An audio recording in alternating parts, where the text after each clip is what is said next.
السلام علیکم دوستو میں ہوں سعید خان نیازی۔ دوستو، پاکستان کی فلم انڈسٹری میں بننے والی فلمیں کیا وجہ رہی ہے کہ زیادہ تر ان میں بدماشی کلچر، اس کے بعد ان میں طوائفوں کے ارد گرد ان کی کہانیاں گھومتی رہی ہیں، تو جس کی وجہ سے پاکستان کی فلم انڈسٹری کا بیڑا غرق ہو گیا ہے۔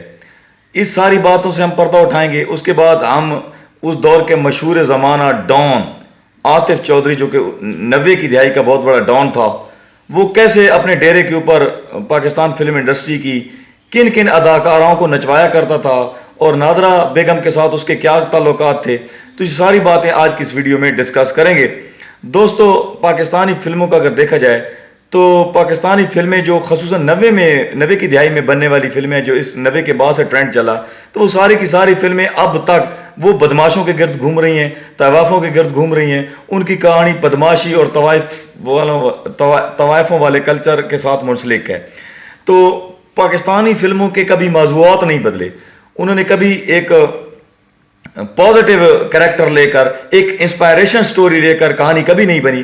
تو اس کی بڑی وجہ یہ ہے کہ بدقسمتی سے پاکستانی فلم انڈسٹری کے اوپر قبضہ مافیا، بدماش، سیاستدان اور بھی دیگر قسم کے جرائم پیشہ افراد کا غلبہ اور اثر رہا ہے۔ اور اس کی بڑی وجہ یہ ہے کہ پاکستانی فلم انڈسٹری سے تعلق رکھنے والی اکثر اداکار ہیں جن کا تعلق بازار حسن سے رہا ہے اور ہیں، تو ان کے زیادہ تر تعلقات ان ڈانز، ان مافیا، ان بدماشوں اور کرپٹ سیاستدانوں کے ساتھ رہے ہیں کہ جن کو استعمال کر کے، جن کے ساتھ تعلقات بنا کر یا وہ پیسہ لیتی تھیں یا پیسہ دیتی تھیں، یا اپنے کو خاص کام نکلواتی تھیں، یا اپنا اثر و رسوخ فلم انڈسٹری میں قائم رکھنے کے لیے انہوں نے ان لوگوں کے ساتھ اپنی دوستیاں بنائیں اور ان کا دل بہلایا۔ اچھا جناب، تو شاہد نذیر چودھری کی میں بات کرنا چاہوں گا کہ ایک مشہور سٹوری رائٹر ہیں، کرائم سٹوری رائٹر ہیں، فلم سٹوری رائٹر ہیں، جن کا تعلق film and crime reporting agency سے ہے۔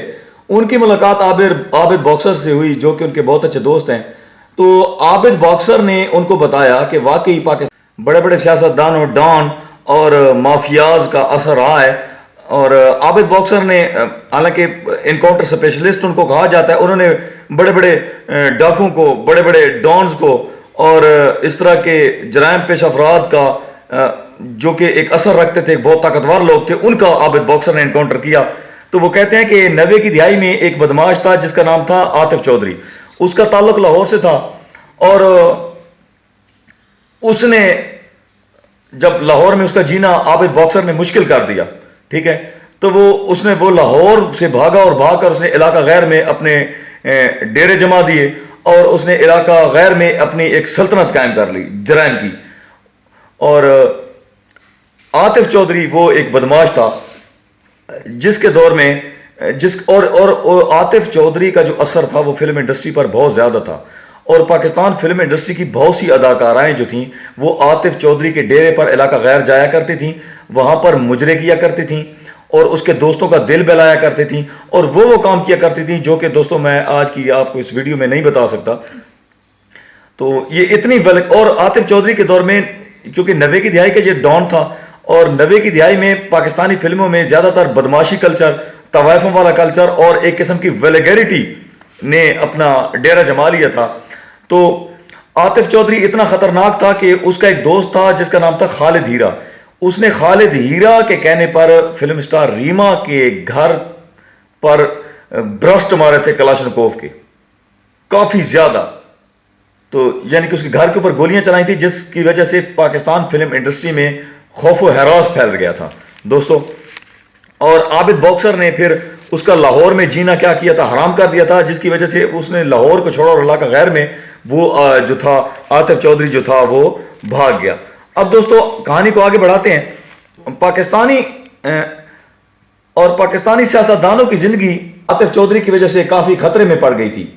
اب دوستو اس بات کی طرف آتے ہیں کہ اداکارہ نادرہ کے ساتھ عاطف چودھری کا کیا تعلق تھا، اور یہ سارا کچھ واقعہ عاطف چودھری اور نادرہ سے ریلیٹڈ میں آپ کو بتانے جا رہا ہوں کہ شاہد نذیر چودھری صاحب کہتے ہیں کہ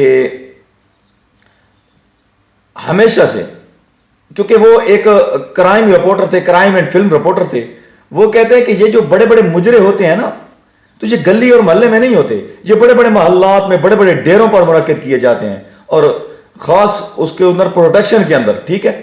تو کیونکہ ان میں بڑے بڑے لوگ انوالو ہوتے ہیں. تو دوستو، تو 90 کے دور کی جو اداکار آئی تھی، انہوں نے اپنی طاقت میں اضافہ کرنے کے لیے ان بڑے بڑے سیاسیوں کا، ان بڑے بڑے مافیاز کا اور ان بڑے بڑے ڈانس کا سہارا لیا کرتی تھی، جن کے ذریعے وہ کام نکلواتی تھیں، اور اپنے ساتھ کی جو اداکارائیں ہوتی تھی بعض اوقات ان کو بھی قتل کروا دیتی تھیں. ان کسی کے چہرے پر تیزاب پھینکوا دیتی تھی، کسی بندے کو قتل کروانا فلم انڈسٹری کے ساتھ، یہ ان کا یہ وتیرہ رہا ہے. اور بڑے بڑے جو ڈان تھے وہ ان کے اعلی کار بنے رہتے تھے، کیونکہ ایک تو ان کا وہ دل بہلاتی تھیں، دوسرا یہ ان سے ایک خاص قسم کے کام بھی لیا کرتی تھی. اب دوستو کہانی کو آگے بڑھاتے ہیں کہ پاکستان کی فلم انڈسٹری کو تباہ کرنے میں اس بدماشی کلچر نے بہت بڑا رول ادا کیا ہے، ٹھیک ہے.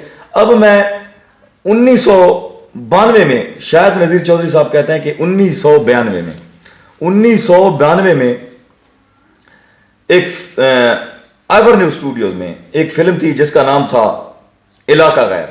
اس کی شوٹنگ چل رہی تھی، جس میں سائمہ خان، جاوید شیخ اور فلم سٹار نادرہ جو تھے وہ کام کر رہے تھے. اس وقت شاید نذیر چودھری صاحب کی جب فلم سٹار نادرہ سے ملاقات ہوئی تو انہوں نے کہا کہ یہ نادرہ جی، یہ بڑا عجیب نام ہے علاقہ غیر، تو یہ ایک آکورڈ سا نام ہے، تو اس کے اوپر فلم بنانے کا کیسے خیال آیا اور آپ کیسے اس میں کام کر رہی ہیں؟ تو نادرہ نے کہا کہ علاقہ غیر آپ کے لیے غیر ہو سکتا ہے لیکن ہمارے لیے نہیں دوستو. تو انہوں نے کہا کہ آپ علاقہ غیر جاتی ہیں، دن اور رات شوٹنگ کرتی ہیں، پھر کار کے اوپر سفر کرتی ہیں، اپنے ساتھ کچھ لوگوں کو لیتی ہیں، اور اس کے بعد علاقہ غیر جاتی ہیں، تو اس سارے کام آپ کیسے مینج کر لیتی ہیں؟ تھکتی نہیں ہیں؟ تو کیا آپ کو علاقہ غیر میں جا کر ڈر نہیں لگتا؟ کیونکہ وہاں پر کوئی بھی قانون نہیں، جنگل کا قانون ہے، ایسے میں آپ کو کچھ ہو جائے تو پھر. تو نادرہ نے کہا کہ علاقہ غیر میں جانا ہماری مجبوری ہے، ٹھیک ہے. اس نے کہا ہماری مجبوری ہے، ہم کوئی شوق سے نہیں جا رہے. اور اس نے کہا کہ ہمیں مجبور کیا جاتا ہے علاقہ غیر جانے کے لیے، اور وہاں پر ہمیں بندوق کی نوک پر نچوایا جاتا ہے، ٹھیک ہے. آپ ہمارا گلیمر دیکھتے ہیں، ہماری خوبصورتی دیکھتے ہیں، لیکن ہمارے مسائل نہیں دیکھتے کہ ہم کن کن بڑے ڈانوں کے ساتھ ہمارا واسطہ پڑتا ہے، اور مجبوری کے تحت ہمیں وہاں جا کر کیا کیا کام کرنا پڑتے ہیں. تو انہوں نے شاید نذیر چودھری کو یہ کہا کہ آپ یہ میری ساری باتیں، یہ واقعہ جو میں آپ کو بتانے جا رہی ہوں، اس کو پلیز آپ سٹوری لائن میں شائع نہ کر دیجیے گا، کیونکہ اس سے فلم انڈسٹری کے لیے، آپ کے لیے، میرے لیے بہت بڑے بڑے مسائل پیدا ہو سکتے ہیں. تو نادرہ جی کہتی ہیں کہ میں یہاں سے شوٹنگ کر کے صبح سویرے لاہور سے فلائٹ پکڑتی ہوں، جاتی ہوں پشاور میں سے پھر میں اتر کر ایک قافلے کی صورت میں، میرے ساتھ کچھ لوگ بھی ہوتے ہیں وہاں، میں قافلے کی صورت میں جاتی ہوں عاطف چودھری کے ڈیرے کے اوپر. وہاں جاتی ہوں، وہاں جانے کے بعد چونکہ تھکاوٹ ہوتی ہے، اس کے بعد میں وہاں پر 12-13 گھنٹے ریسٹ کرتی ہوں، اور ریسٹ کرنے کے بعد میرا رات کے وقت وہاں پر میرا کیا ہوتا ہے، مجرا ہوتا ہے. ایک بہت بڑی محفل ہوتی ہے جہاں پر بڑے بڑے لوگ آئے ہوتے ہیں. اس کے بعد پھر میں رات کے بعد مجرا ختم کرتی ہوں، اور اسی رات پھر واپس آتی ہوں گاڑیوں کے اوپر پشاور ایئرپورٹ پر. پھر پشاور ایئرپورٹ سے بیٹھتی ہوں اور پھر میں جاتی ہوں سیدھا لاہور، پھر میں اگلی شوٹنگز کے اوپر وہ پھر چلی جاتی ہوں. تو وہ کہتی ہیں کہ یہ بہت مشکل کام ہے، اس میں ہر ڈان وڈیرے اس کو راضی رکھنا پڑتا ہے، سیاستدان اور کرپٹ مافیا کو. اگر ہم نہ کریں تو فلم انڈسٹری میں ہمیں راتوں رات اٹھوا دیا جائے گا، مار دیا جائے گا، یا پتہ نہیں کیا کر دیا جائے گا. وہ کہتی ہے کہ بے شک ہمارا تعلق بازار حسن سے ہے، لیکن ہم اچھا کام کرنا چاہتی ہیں، اور ہمیں اچھا کام کرنے دیا نہیں جا رہا. اور اس کی بڑی وجہ یہ ہے کہ نہ حکومت، نہ کوئی قانون نافذ کرنے والے ادارے ان بدماشوں اور ڈانس کے خلاف کوئی ایکشن لیتے ہیں. اسی وجہ سے پاکستان میں اچھا چاہتے ہوئے بھی ہم لوگ فلم انڈسٹری میں اچھا کام نہیں لا سکتے. یہی وجہ کہ پاکستانی فلموں میں کی جو سٹوری لائنیں ہیں، سٹوریاں ہیں، وہ بدماشوں اور طوائفوں کے گرد یہی سٹوریاں ہوتی ہیں جو فلموں میں ابھی تک چلی آ رہی ہے. تو یہ نادرہ جی کا بہت بڑا انکشاف تھا. دوستو کہانی کو آگے بڑھاتے ہیں. تو یہ جو عاطف چودھری تھا، اس کا 94 میں کیا ہو گیا تھا، قتل ہو گیا تھا، مرڈر ہو گیا تھا. اب عابد باکسر نے اس کا انکاؤنٹر نہیں کیا تھا، حالانکہ عابد باکسر انکاؤنٹر اسپیشلسٹ تھے، ان کو کہا بھی گیا تھا کہ اس کا آپ انکاؤنٹر کریں، لیکن عابد باکسر نے انکار کر دیا۔ اس کا قتل کیسے ہوا؟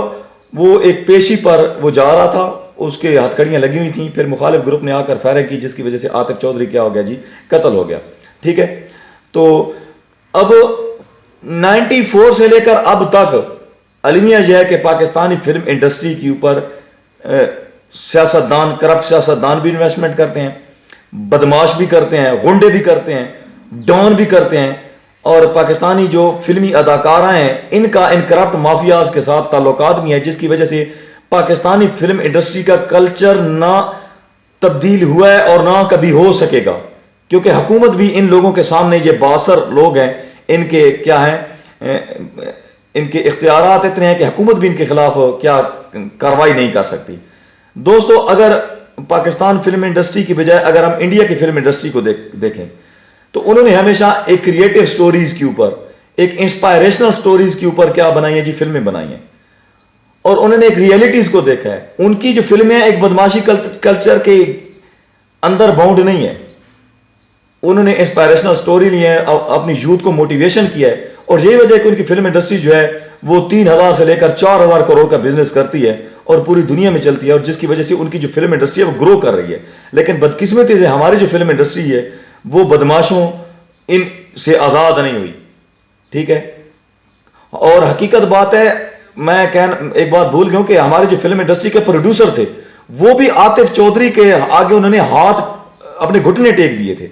وہ عاطف چودھری کا فلم میں حصہ رکھتے تھے، اور کبھی بھی کوئی فلم بغیر عاطف چودھری یا دوسرے ڈانوں کو بتہ دیے بغیر وہ مکمل ہی نہیں ہوتی تھی۔ تو یہی سب سے بڑا المیہ ہے جس نے پاکستانی فلم انڈسٹری کا بیڑا غرق کر دیا۔ دوستو مجھے اردو بولنے کی اتنی زیادہ وہ نہیں ہے، کیونکہ میں ایک پٹھان فیملی سے تعلق رکھتا ہوں۔ تو دوستو میری جو کوشش ہوتی ہے میں آپ کو سیدھے سادے الفاظ میں اپنا وہ تھیم بیان کر دوں۔ اکثر لوگ مجھے کہتے ہیں آپ کو پنجابی نہیں آتی، اردو نہیں آتی، کیونکہ یہ میری لینگویجز نہیں ہیں۔ دوستو انشاءاللہ نیکسٹ ویڈیو میں بہترین سٹوری لے کر آؤں گا، کیونکہ اللہ معاف کرے کبھی جو بھی ہم ہوتا ہے ہم ذرا اپنی تسلی کے ساتھ وہ چیز بیان کرتے ہیں اور سیدھے سادے الفاظ میں بیان کرتے ہیں، آگے آپ کو سمجھ آئے یا نہ آئے، لیکن آپ نے میرے کمنٹ باکس میں ضرور آپ نے کمنٹ کرنا ہے کہ آپ کہاں سے مجھے کمنٹ کر رہے ہیں اور آپ کو میری یہ ویڈیو کیسی لگی۔ تو دوستو بہت شکریہ، اور یہ ساری سٹوری لائن جو میں نے لی ہیں وہ لی ہے مشہور crime reporter, film and crime reporter Shahid Nazir Chaudhry صاحب سے۔ انشاءاللہ نیکسٹ ویڈیو میں دوبارہ آپ کی خدمت میں حاضر ہوں گے۔ اللہ حافظ۔